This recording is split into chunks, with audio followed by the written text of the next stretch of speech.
So, regardless of what you feel about the Epstein files, there is an opportunity here that is similar to when kids find out that Santa isn't real. Okay, there's a grief to be had around the pedestalization of authority figures or savior figures. As children, we are taught, and it genetically designed to idealize our parents because they are the ones who are going to help us survive as dependent animals. Humans are born with dependency, several years of dependency. And coming out of this dependency is meant to be a process that's supported by the community.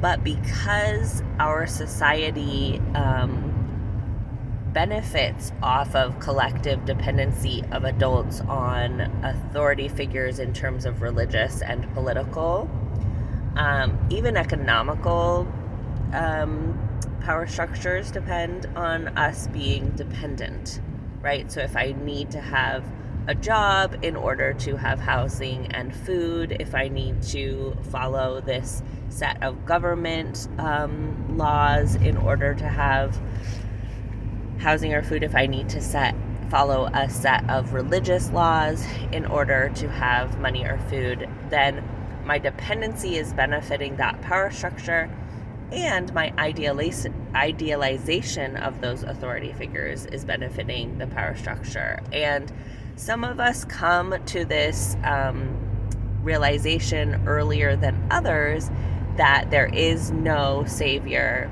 and there is no all good godlike figure.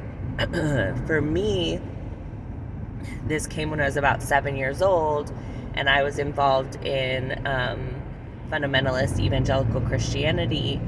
And I realized that the head pastor of our community was having affairs with multiple women within the church. And I tried to tell everyone that this was happening, and no one believed me.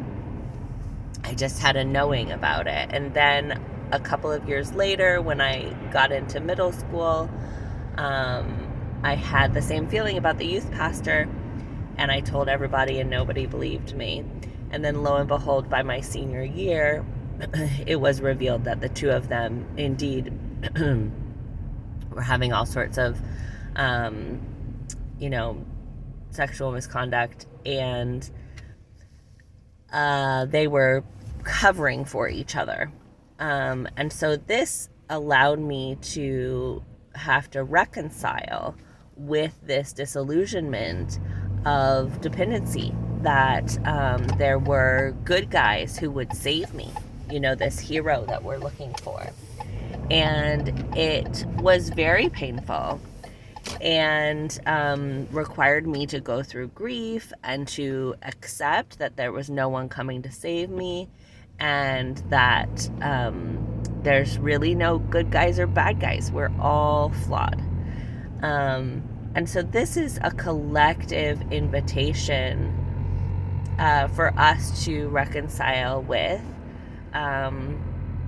our dependency, our programming around needing a hero or a savior to save us, and to remind ourselves that when we're looking for someone to be all good or all bad, that's a projection of something we're also doing internally.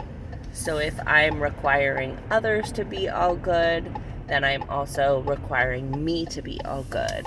I remember when I found out that Martin Luther King had been having affairs, right? It's a grief, it's a heartbreak, it's a Santa's not real, it's a, Jesus isn't coming.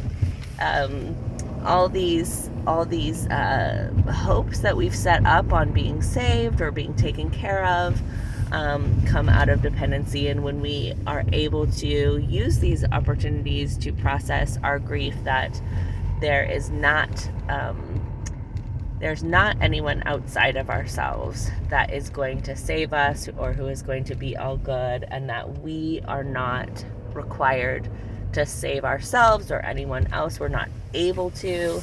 We're not able to be all good or all bad. That can reduce codependency. It can also reduce a lot of blame and shame towards ourselves and others. So anyways, a few thoughts on what can be explored regardless of where you stand on the Epstein files. Love you.